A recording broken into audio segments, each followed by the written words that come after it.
On January 3rd, U.S. military forces captured Venezuelan President Nicolás Maduro in Caracas. Maduro is being tried in New York for drug trafficking and weapons charges. It was a wild 24 hours, and it reminded me of an even wilder story I covered in 2020, after reports surfaced of a supposed failed coup against the Venezuelan government. This one on a much smaller scale than the one we saw this year. What you're about to see remains one of the most bizarre stories I've ever covered. But stay tuned, because at the end I'll share some fascinating and important updates about the story that many have described as the Bay of Piglets.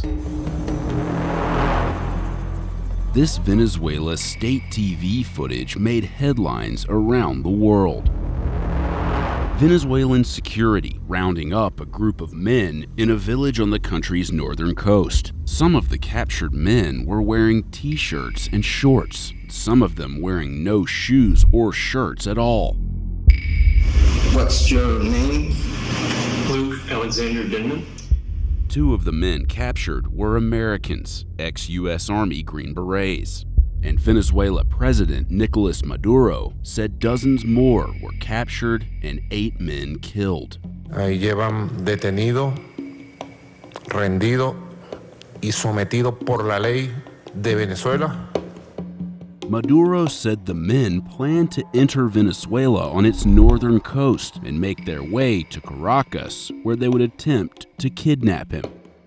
But the U.S. State Department called this footage propaganda. In a statement to Business Insider, a spokesperson called it scripted, coordinated, and staged by the illegitimate Maduro regime. Many reports about the footage characterized it as the aftermath of an attempted but failed coup against the current Venezuelan government. But some key questions remain unanswered. Something had gone terribly wrong. Business Insider spoke to Luke Denman's brother, Mark, along with the U.S. State Department and other key figures to try and understand what happened in May and what happens next. At 1700 hours, a daring amphibious raid was launched from the border of Colombia deep into the heart of Caracas. This is the man behind the mission, Jordan Goudreau, also a former U.S. Green Beret and founder of a private security firm called Silver Corps USA. Goudreau reportedly planned the mission known as Operation Gideon that led to the 2 Americans being captured. We manage risk. Anywhere, anytime, any situation. In this promotional video from Silver Corps' Instagram, Goudreau is presented as an athletic, adventurous, very patriotic soldier for hire. Born in Canada, Goudreau eventually became a U.S. citizen and joined the Army Special Forces. He served for about 15 years, and during that time, he met Luke Denman and Aaron Berry. He was their, from what I understand, their superior officer and heavily respected guy that had a lot more time in than they did. After his service, Goudreau founded Silver Corps USA in 2018. In February 2019, Goudreau was reportedly hired to work security at a concert event on the border of Venezuela and Colombia. He posted this video to Silver Corps' Instagram account with the caption, "Venezuela Aid Live, controlling chaos on the Venezuela border, where a dictator looks on with apprehension." The dictator in question seems to be Maduro. We're here to urge all nations to support the democratic aspirations of the Venezuelan people as they try to free themselves from former President Maduro's illegitimate mafia state. Opposition parties in Venezuela have long claimed that Maduro's 2018 presidential election did not meet international democratic standards. The time is now to support the Venezuelan people, to recognize the new democratic government led by interim President Guaidó, and end this nightmare. Juan Guaidó, the president of the National Assembly, claimed the title of interim leader in January 2019. And political bodies, including the European Union, the Lima Group, and the U.S. government, recognized the 37-year-old opposition leader as the legitimate president of Venezuela. And Guaidó's team was looking for ways to get Maduro out. So President Guaido say, okay, everything is over the table. And under the table too. Juan Rendon, otherwise known as J.J. Rendon, worked as an advisor to Juan Guaido. So when they say that, and they say, okay, explore everything, we explore different scenarios of use of force. Jordan Goudreau was working on one such scenario of his own. A few months after posting this video, Goudreau traveled to Bogota, where he met Cliver Alcalá, a former Venezuelan army general. This is a person who was one of the generals close to Chavez when Chavez was president and in his inner circle. This is Juan Cruz, a former member of the National Security Council who served as a special assistant to President Trump. When Maduro comes on the scene, there's a falling out. That wasn't uncommon. He was one of the individuals that was too often associated with saying out loud that he wanted to displace or overthrow Maduro. The Associated Press reported that Alcalá said he had a training camp with a few dozen men in Colombia, and Goudreau said Silver Corps could train them. So he sought the backing of Guaido's government, which led him to J.J. Rendon. With Jordan, he asked to have a moment to pitch his company. He said that he was in contact with the Venezuelans in Colombia, and they were in touch and they were planning something. Rendon said Goudreau told him the cost of the mission itself would be covered by a secret group of backers, and that upon completion, he wanted a payment of $212 million. He said that he has this plan and that he has these people and that he has backers. Interesting. Who are they? Oh, I cannot reveal to you.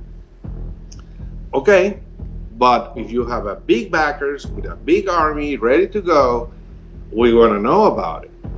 And we want that to be aligned or at least under the supervision of our government. That's when Rendon began to grow suspicious. Those was enough red flags to back off. So we sit and say, look, my friend, we are not moving with that. Rendon said he and Guaido's government cut all ties with Goudreau, paying him only $50,000 for any expenses and to wash their hands clean.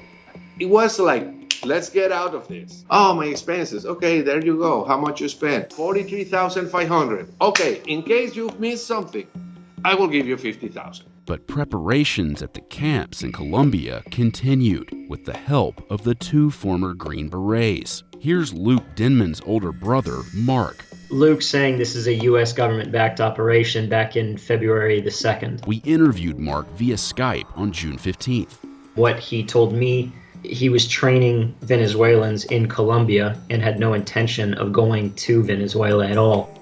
But obviously, that's not what happened. At 1700 hours, a daring amphibious raid was launched. The same day Goudreau posted this video announcing the mission had launched, the Venezuelan government released its footage of an operation that had seemingly been thwarted by Maduro's security team. En el grupo vienen dos norteamericanos, dos gringos. Están detenidos. Están detenidos. ¿Cuáles son, dónde trabajan, qué hacen, qué son como ustedes? Ellos son intermediarios, como le dije al señor ahorita, que son de la jefe de seguridad del presidente de los Estados Unidos. De Trump. Sí. The global media covered the story like something out of a Hollywood movie. Headlines like Bay of Piglets and Keystone Coup portrayed the captured Americans as wannabe heroes who led a botched operation that one writer described as something out of a bad Rambo movie. But according to Luke Denman's brother Mark, what you can see in the footage raised red flags. I mean, the guy was arrested in shorts and a t-shirt with his passport and driver's license on him. And I know that people like to have a lot of fun with that, but if you can kind of look at this realistically, all of these guys are guys that have gone on many combat missions with combat loads and combat gear. I don't think that he suddenly thought that going into combat in shorts, t-shirt, no shoes with his passport on him and no weapon was a good idea. It doesn't really add up. No necesitamos mercenarios extranjeros. In a statement, Guaido denied any involvement and said the operation was infiltrated and financed by the Maduro administration. Nadie cree en sus mentiras. And a key event that occurred over a month before supports the idea that Operation Gideon was, in fact, infiltrated. Se ha abierto por parte de este Ministerio Público una investigación penal contra Guaidó, Alcalá y otros involucrados en este intento de golpe de Estado. On March 23rd, more than a month before the capture, Venezuela's government announced that $500,000 worth of weapons were seized en route to a training camp in Riohacha, Colombia. During this press conference, the Minister of Communication and Information also identified the 3 Americans involved in the camp. This means the Venezuelan government was not only aware of a plot to oust Maduro, but it also knew exactly who was involved. U.S. prosecutors then indicted Cliver Alcalá on narcotics trafficking charges, and he turned himself in to U.S. authorities. Things started to collapse a little, and so when he's removed from the scene, you and I probably would have taken a step back and reevaluated what we had and planned for another, for Plan B or Plan C. In this case, it appears that Goudreau and others that were still associated with it decided that they were going to move forward. One reason the operation continued to move forward may have been the $15 million reward offered by the U.S. government for information leading to Maduro's arrest. And so, without Guaido's support, without Alcalá, and with the Maduro administration well aware of the plan, Goudreau's team continued forward, only to be captured. There are probably 3 possibilities, and I would say probably all 3 come into play. One is bad operational security, known as OPSEC, right? People probably writing emails and having phone conversations and calling back home. Second is, deliberate infiltrations or penetrations where you, ahead of time, move somebody to appear to be part of the group who in reality was sent there by the bad guys to keep a finger on the pulse. Lastly, there are those that might be victimized in this, right? You can certainly imagine where there would be one of these guys and somebody on the other end of Venezuela sends him a picture of his grandmother with a 9mm in her mouth, and these guys say, hey, you either tell us what you're up to or else. It's unclear when and where these men were intercepted by Venezuelan security forces and at what stage of planning they were at. Clearly the point is that what these guys were doing was known to elements of the regime. One thing that's certain, Goudreau was not with Barry and Denman when they were captured. And meanwhile, Venezuelan state TV released footage of the 2 Americans. What were the objectives of the mission? Giving what the government called confessions. Obtain specific targets and to, I think, get Maduro. Tell me about the instructions that Jordan Goudreau gave to you. The only instructions that I received from Jordan was to ensure that we took control of an airport for safe passage for Maduro.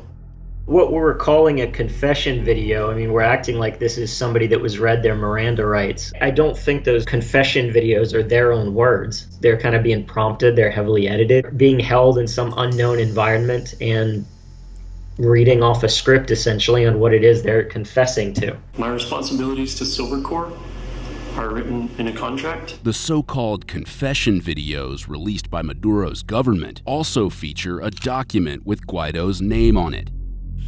Signed by Juan Guaido, Jordan Goudreau, and Juan Rendon. But Rendon maintains that he only signed an exploratory agreement and questions the validity of Guaido's signature on the document shown. Who commands Jordan? President Donald Trump. From what he understood, this was a U.S. government-backed operation. His very trusted friend brought him in on it. It was for a cause he believed in. Although Luke Denman may have believed the mission had the support of the U.S. government, the State Department flatly denies it. There was no U.S. government direct involvement in this operation. If we'd have been involved, it would have gone differently. Trump also disavowed any U.S. involvement in the plot. We just heard about it. But whatever it is, we'll let you know. But it has nothing to do with our government. Amid all of this, Mark Denman says it has become almost impossible to hire legal support for his brother, since the United States doesn't recognize Maduro's government as legitimate. I'm supposed to work through the legal process. However, because of the situation in Venezuela, there is no legal process to work through. So that's the catch-22 of it. That process doesn't exist, and how are they lawfully detained by a government you don't recognize? Why did you train irregular groups as a special force to invade Venezuela? I believed that it was helping their cause. Luke is a strong guy. He's mentally strong, he's physically strong, he's been through training for exactly this kind of thing, and we're confident that he can handle what he's going through, and we're doing everything we can to get him back. This interview was recorded on June 15th. On August 8th, his brother Luke and Aaron Barry were sentenced to 20 years in prison. In a statement to Business Insider, the U.S. State Department said, "We are aware of reports of the continued detention of 2 U.S. citizens in Venezuela and are in contact with their families." In the meantime, Alcalá remains in U.S. custody and is reportedly cooperating with authorities. A federal investigation is looking into Goudreau on suspicion of arms trafficking, and Goudreau is also wanted in Colombia. He did not respond to Business Insider's requests for comment. And on September 3rd, Colombian authorities announced the arrest of 4 Venezuelan nationals on allegations they conspired to plan the operation, with President Iván Duque noting the allegations that Maduro financed it. If that's true, these events in May on the Venezuelan coast could have been orchestrated by Maduro's regime, building a narrative that tightens his grip on Venezuela. And Denman and Barry may have just been pawns in all of it. So that was the story as best as we could understand it back in 2020. Since then, there have been some major updates regarding the key players that we just learned about. The biggest news is that in December of 2023, the 2 imprisoned former Green Berets, Aaron Barry and Luke Denman, were freed in a prisoner swap facilitated by the Biden administration. I reached out to Luke's brother Mark, who we spoke to for the original story, but he has not responded. Jordan Goudreau resurfaced in the years following the fallout of Operation Gideon. Thanks for having me, Steve. Doing podcast and TV interviews. In October of 2025, the FBI announced that Goudreau is wanted for failing to appear in a Florida court for a hearing on weapons-related charges, among others. This week, I reached out to Goudreau, DMing him on his X account, but he has not gotten back to me. Juan Guaido, previously recognized by the U.S. government as the legitimate president of Venezuela, left his position in 2023 and has since reportedly been living in exile in Florida. In an interview with CBS News, Guaido said Maduro's capture represents long-awaited justice for Venezuelans. And Cliver Alcalá, who reportedly planned the operation with Goudreau, is currently serving a sentence of 260 months for providing support to the Revolutionary Armed Forces of Colombia, known as FARC. As for Nicolás Maduro, he's currently in a Brooklyn jail awaiting the next court hearing in his drug trafficking and weapons case. Maduro pleaded not guilty to all charges.